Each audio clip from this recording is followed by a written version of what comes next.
Olá a todos, nesse vídeo a gente vai falar aí brevemente sobre as funções analíticas, que vão ser um grande objeto do nosso estudo a partir desse momento, né? Elas são muito importantes na variável complexa, e aqui a gente vai falar um pouquinho da teoria do que é uma função analítica, né? Para começar então, tá? Se eu tenho uma função que ela é derivável num ponto z0, né?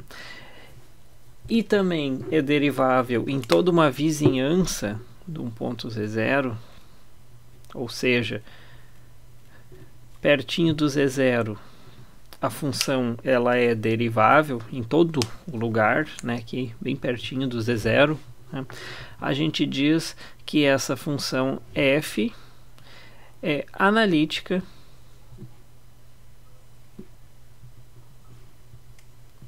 em z0, ou seja, né, ela não pode ser só, vou colocar aqui, vou chamar esse conjuntinho de V, ela não pode ser derivável só no z0, ela tem que ser derivável um pouquinho a mais do que o z0. Então, existe a derivada no z0 e existe, na verdade, né, a f' em toda a vizinhança do z0. Esse aqui já inclui o próprio z0. O que não pode acontecer, né, para ela não ser analítica? Bem pertinho do z0 existem pontos aqui no qual a função não é diferenciável, né, não é derivável, desculpa. Então, né, seria algo colado, seria uma sequência tendendo a z0 de pontos que a função não pode ser derivável, tá? Em geral, a gente pode, ao invés de pensar numa vizinhança, a gente pode pensar aqui num disco. É um disco aberto em roda do z0. Se a função for derivável em algum disco aberto em roda do z0, ela é analítica em z0, tá? Nesse ponto exclusivamente. A gente diz que a função é analítica num conjunto, né? Sei lá, um conjunto D, se ela é analítica em cada ponto desse conjunto, ou seja, para cada ponto desse conjunto tem um disquinho ali em roda dele no qual a f é derivável. Uma nomenclatura muito importante para a gente é sobre uma função inteira. O que é uma função inteira? Tá? A gente vai tratar aqui de funções inteiras também. Uma função inteira é uma função que ela é analítica em todos os complexos. Ou seja, ela pode ser derivável, digamos assim, em qualquer lugar dos complexos. Então, por exemplo, né, de funções analíticas, eu posso ter aí a função f de z igual a z quadrado. Essa é uma função que é derivável em toda parte. Então, ela é uma função inteira. A gente já viu f de z igual a 1 sobre z. Ela é derivável em toda parte, à exceção do zero. Então, ela é uma função analítica em todo C, menos o z igual a zero. Então, assim, a gente tem muitos exemplos aí, basta que a gente saiba derivar.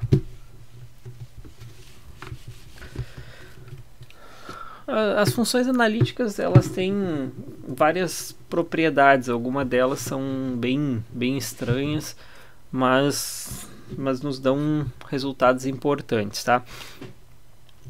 Uma das principais propriedades é uma extensão de um resultado lá do cálculo A. Lá no cálculo A, a gente tinha que o f', né, de um determinado intervalo,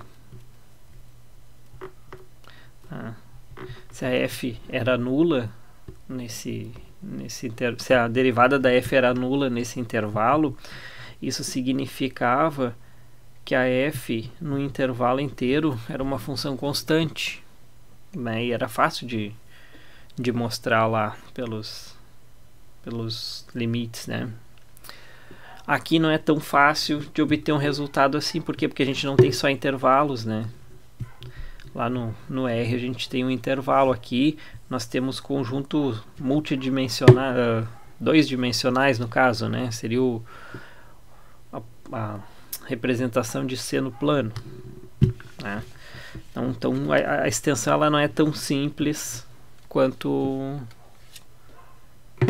lá no caso R, né? Mas se a gente tem uma função f, né, tal que a f' e um conjunto D é igual a zero, e D é um conjunto conexo, que vai ser o equivalente ao intervalo, né? Ele tem que ser um conjunto com um pedaço só, ele não pode ser assim e assim, por exemplo, né? Ele tem que ser um conjunto com um pedaço só. Então, se a f é nula dentro de um conjunto, a derivada da f é nula dentro desse conjunto conexo, então a f é uma constante dentro desse conjunto conexo, né? E como é que a gente demonstra aí, né? Eu sugiro que vocês deem uma olhadinha lá no PDF, mas a demonstração disso aqui ela envolve, tá, usar as equações de Cauchy-Riemann para que daí a gente consegue encontrar uma relação ali, né, entre as derivadas parciais, e em seguida da equação de Cauchy-Riemann a gente usa esse, né, delta virado, né, que é o gradiente. Toda derivada direcional é uma combinação linear do gradiente, né? Seria gradiente escalar o vetor que dá a direção. A gente acaba concluindo que o gradiente ele é nulo, né? O gradiente de U e de V eles são nulos, né? E portanto qualquer derivada direcional é nula. Então a gente aplica um resultado lá do cálculo B que vai dizer que a função f precisa ser uma função constante. Tá, isso é só um dos teoremas, né? O importante é função derivável em um conjunto conexo totalmente nula, né? A derivada nula implica que nesse conjunto a função é constante. Só que nesse caso a gente está falando de variável complexa, então essa constante é uma constante complexa, ela não é um número real, 1, 2, 5. Ela pode ser qualquer coisa, ela pode ser i, pode ser 1 menos i, etc. Né? Ela vai dar uma constante complexa. Mais ainda, eu tenho uma definição aqui que é muito importante, que a gente vai voltar nela bem em seguida, que é a definição de singularidade.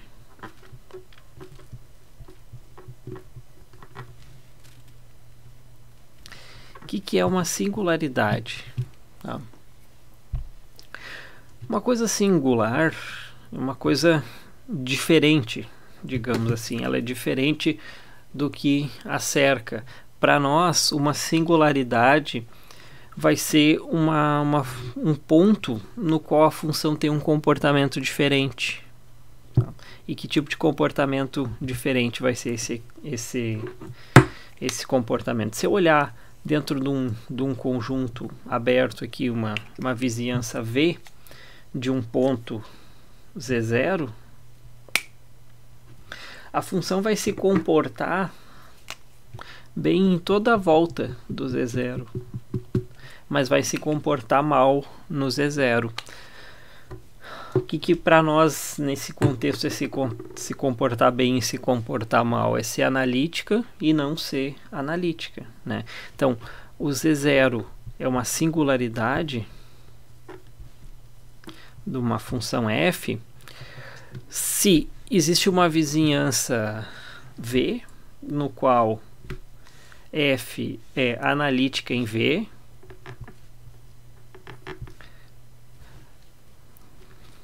na verdade, a gente diz V', de Z0, porque essa linha aqui, né, se vocês derem uma olhadinha lá no PDF da topologia, essa linha significa que é toda a vizinhança e a linha significa tira o Z0, né? É todo o Z0, toda a vizinhança do Z0 menos o Z0, porque o Z0 está incluso na vizinhança dele, né? Então, F analítica em V' de Z0, mas não é em Z0, ou seja, o Z0 é um ponto singular, ele é diferente de todo mundo que está cercando ele. Então ele é uma singularidade porque a função não é analítica no Z0, mas é analítica ao redor dele, né? Por exemplo, então, um exemplo simples, né?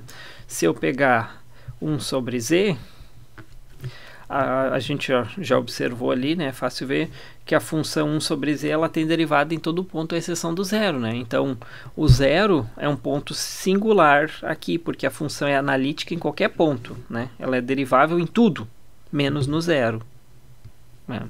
Então, qualquer ponto que eu escolher, à volta daquele ponto, a função vai ser derivável, à exceção do zero. Então, Z0 igual a zero é uma singularidade.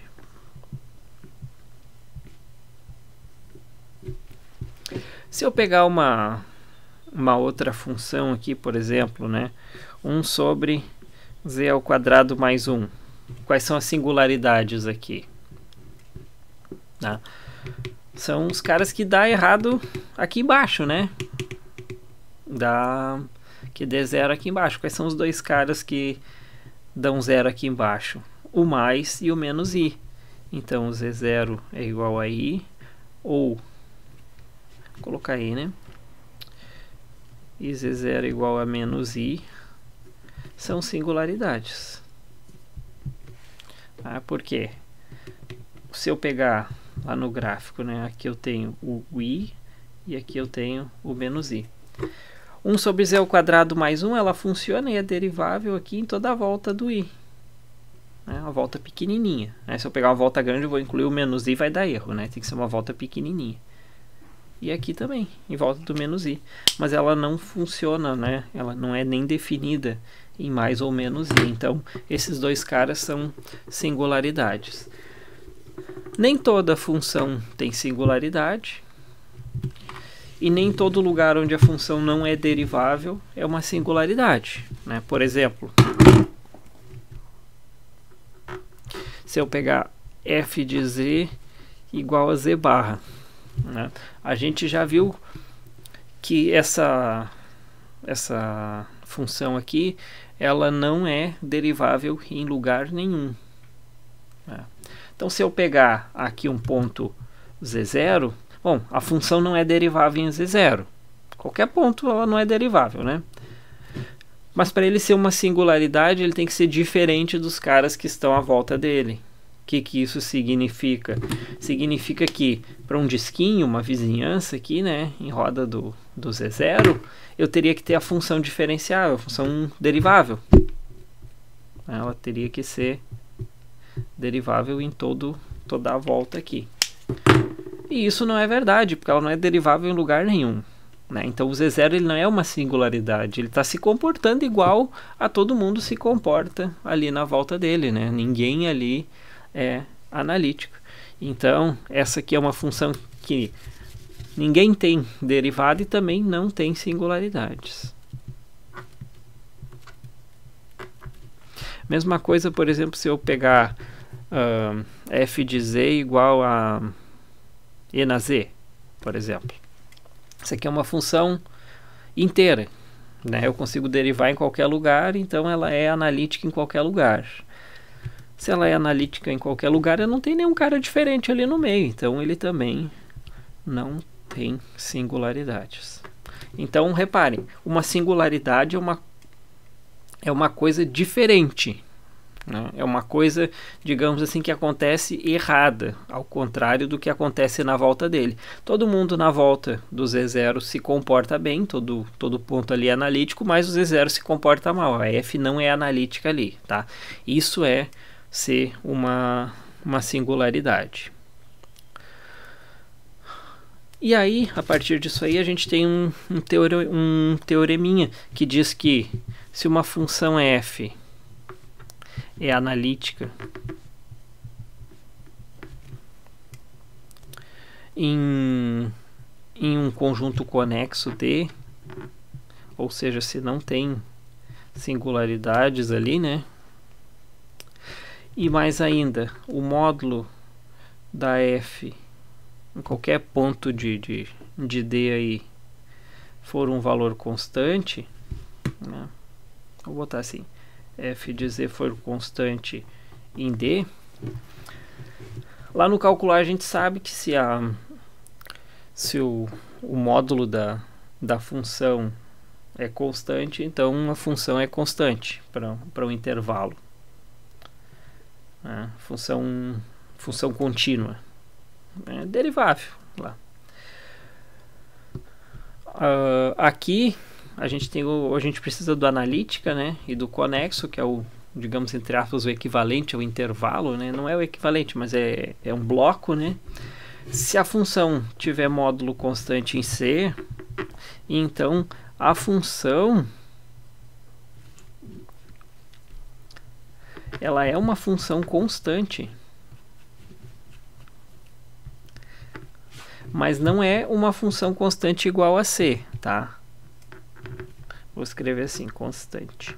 Não é uma função necessariamente igual a C. Por quê? Porque o módulo joga para número real, tá?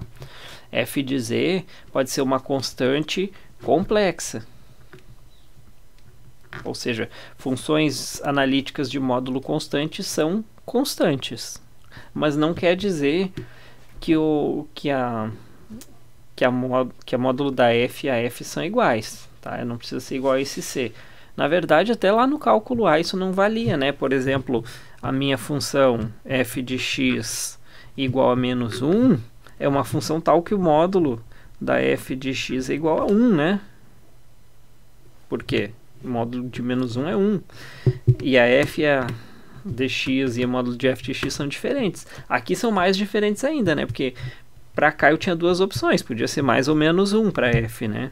Aqui não, aqui eu tenho infinitas opções cujo módulo dá sempre o mesmo, né? Então esse resultado é um pouco mais geral do que a gente tinha lá, tá? Então com esse vídeo aí a gente começou a falar um pouquinho sobre a parte teórica das funções analíticas, que vão entrar muito fortemente a partir de agora, né? Em exemplos mais práticos, claro, né? Mas que vai ser muito importante para a gente considerar elas a partir de agora, né? A partir de agora quase tudo vai envolver funções analíticas, tá? Então prestem bem atenção, leiam o material com cuidado, façam os exercícios com cuidado, né, da parte teórica, porque quando a gente entrar na parte de fazer as contas, aí o negócio precisa estar na ponta da língua. Então, até mais.